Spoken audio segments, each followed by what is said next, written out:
Okay, this is in a 2015 Toyota Tacoma. We end up installing the reverse backup camera. Basically, he wanted it a big monitor. We were first going with the rear mirror monitor style, but we figured it was going to be a little too small. So we went ahead and added the bigger screen, which this one is, you know, for 18-wheelers and commercial vehicles.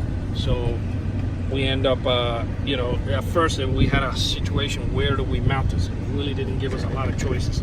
But then we came up with this idea to mount it right here,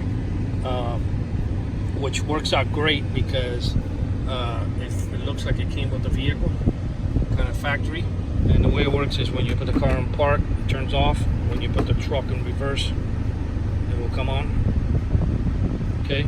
So yeah, this is the reverse backup camera in this Toyota Tacoma. I think it came out really nice. Thank you for watching this video.